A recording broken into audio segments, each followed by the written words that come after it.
Indie labels and indie artists need an effective release schedule that actually works. The thing is, they lack that schedule, and because of that, that's causing them to stagger the growth of the label and the growth of the artist. So with that being said, of course, you're probably unsure, like, okay, look, man, Casey, we've been trying this for a minute, but I just don't know where to go with this thing. Because we already tried it this way. It doesn't seem to pick up the momentum that we need. I know that you're struggling with this. I get it. And if you have that question, then you probably tried to get this music to go out there specifically on the release schedule that you had, and you saw that it might not have worked. Now, of course, there are other components, and I want you to understand that. But the release schedule that you have needs to be ironed out. I'm going to give you a base level release schedule that will help you stay in pocket with everything. And it's going to be in a place that you probably didn't even think about looking at because you might not understand it. And I'm going to explain that coming up right here on the Music Money Makeover Show. Hey everybody, welcome back to the Music Money Makeover Show. My name is Casey Graham. And when you work with so many artists in this game, so many new labels, so many new artists, you realize that there's something that they're missing. Number one, it's the contract.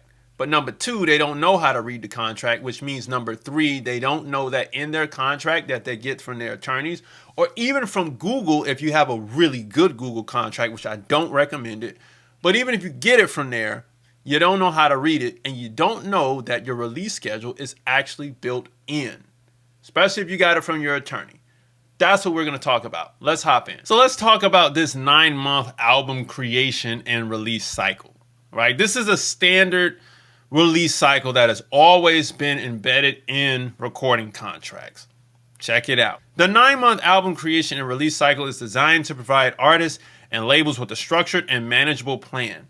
Breaking the cycle into distinct phases allows for ample time to focus on creation, promotion, and post-release engagement. This organized approach reduces stress and ensures a steady stream of content for fans. Now, even though this is a 360 and it could be 12 months, I'm going to express something about the A&R that would allow you to actually expand this from 9 months to 12 months. So check it out. Creation. The creation phase lasting 3 months or 90 days is an essential part of the process. During this time, artists should allocate dedicated time to writing, recording, and producing their music. Pause for a second. Okay, I understand that all artists are not going to record everything within 90 days. This is the allocated time based on the contract. So if you have records that you've been working on for months, cool. This is the time where we would get in and we would really focus on creation to polish those records up. And in addition to that, really get the album down to the records that we're actually going to use. We're going to dedicate a period for that. Okay, so I just want to be clear before you start jumping off on a tangent in the comment section. This focused approach encourages creativity and helps to build a solid foundation for the upcoming promotional phase. Okay, that's just what it is. We want to dedicate that time. Now, for labels, your A&R process should start 90 days prior to this phase. That's what I was saying about the 9-month phase earlier on this slide right here. So we can make it 360, we can make it 12. So with that being said, you give an additional 90 days to the A&R to come up with additional things like the hottest records they can find, beats, songs, whatever, to make the dopest singles. If you feel as a label your artist might not have that in their repertoire, or just period, you need it for the creation process, this is when you want to get things together. Now, pushing the album back. Pushing the album back is a necessary strategy when unforeseen circumstances arise. This flexibility allows artists and labels to adjust their timelines accordingly, ensuring a polished and high-quality final product. By avoiding the temptation to rush the creative process, the chances of a successful release are significantly increased. Now, in most cases, a pushback will happen in the creation phases than in the pre-promotion phase, simply because in the creation phase, you're writing, you're recording, you're mixing, you're mastering, you're clearing samples, you're getting contracts together and stuff like that. So if something is going wrong as you begin to get near the end of the creation phase, and let's say you still don't have that single yet that you're looking for, or if the single that you found, y'all can't negotiate the producer contract just right yet, you're going to push it back. Now, we know that labels sometimes don't push things back. They keep moving forward because they have this 9-month cycle that they got to live on. So they'll just push through the process and keep things going. They'll even start promotion even though the contract isn't done. You get what I'm saying? So This is kind of how the pushback works, but we know sometimes it just gets overridden and things goes through. But you have that available to you. Now let's talk about pre-promotion. The pre-promotion phase, also lasting 3 months or 90 days again, is crucial for building anticipation and excitement around the upcoming release. Now, during this time, artists and labels should implement targeted marketing strategies, engage fans through social media and email campaigns, of course, and collaborate with other creatives in the industry. This comprehensive approach increases the likelihood of a successful album launch. This is also the time when you will implement a bi-weekly song strategy to release up to 5 to 6 songs before the album drops. You know how people say, like, oh, I want to do the Russ method, I want to drop every week. But the whole point is we want to go up to a bang.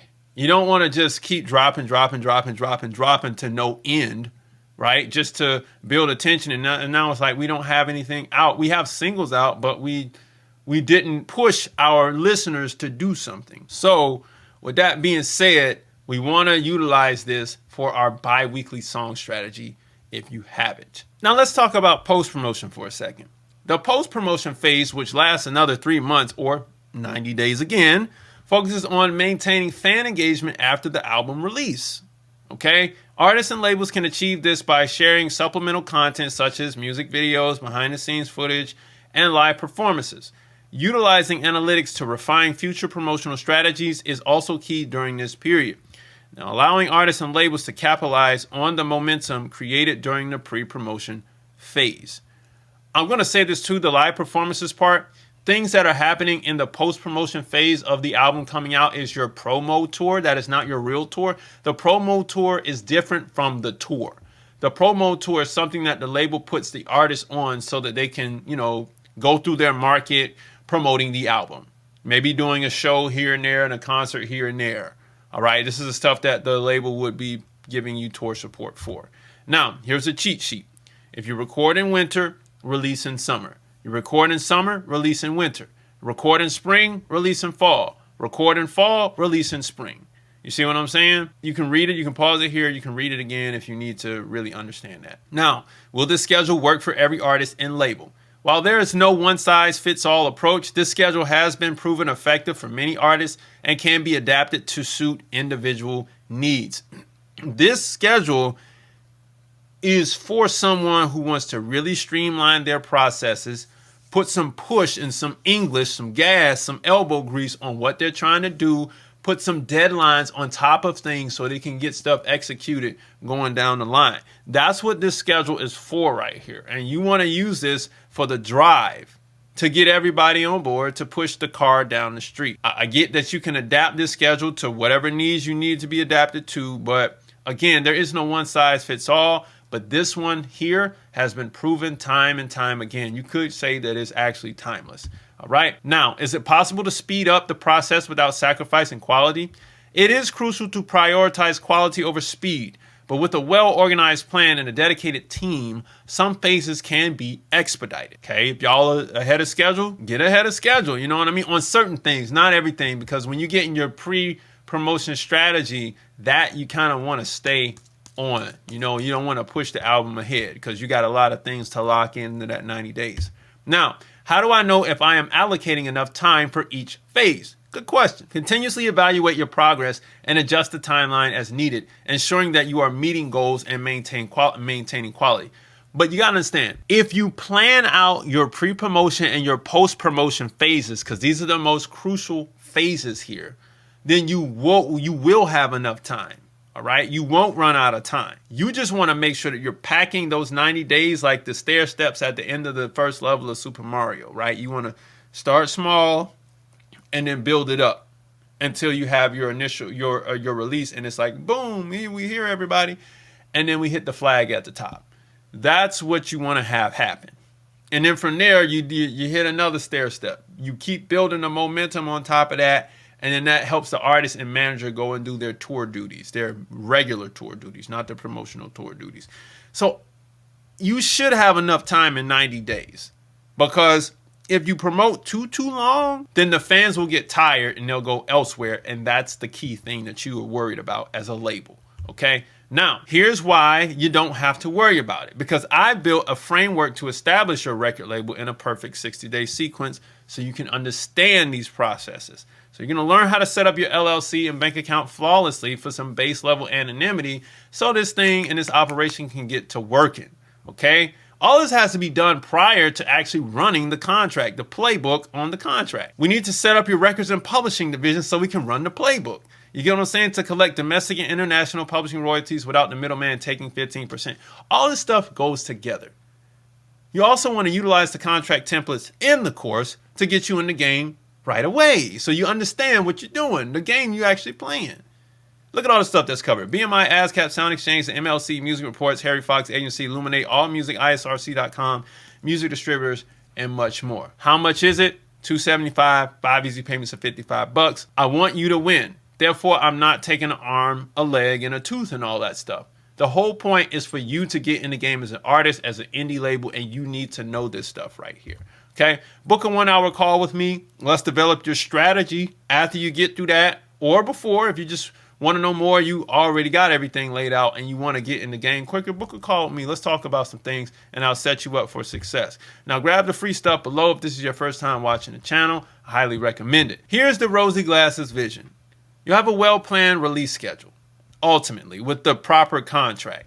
And this gives you consistent fan engagement, which gives you increased revenue opportunities, right? And then you'll have a clear understanding of the creative and promotional processes, all right? And you'll be able to adapt to unforeseen challenges because the stuff is scheduled. This gives you a more confident and empowered artist or label, and that gives you, remember I said we're gonna jump up these stair steps right here and we can win. But we couldn't before because you were just trying stuff and trying stuff and trying stuff and trying stuff. And I get it, but you don't, if you read your contract, you'll realize that all of this stuff is actually in there, okay? So the harsh reality of unorganization is this: inconsistent releases lead to lost momentum. You probably are already there.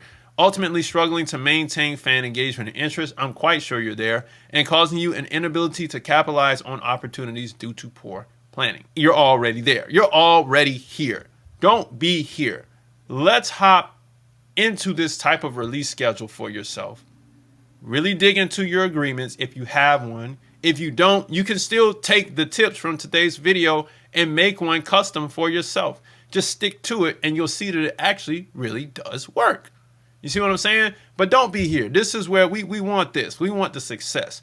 This is where I want you to be. My point is this: if you utilize the contract that you have, you'll realize that it's already in there. If you can stick to that, and maybe if you need to add a couple days or weeks to your scheduling here or there, cool. Like I said, with your A&R, you can add them 90 days prior to give you a chance to collect some music and beats and songs and stuff for the artist to get going in that 90-day process. Or that artist can start and have a 6-month creative process. It's all on you. But the base level of the release schedule is actually in the contract. So this can prevent you from struggling, trying to get things together.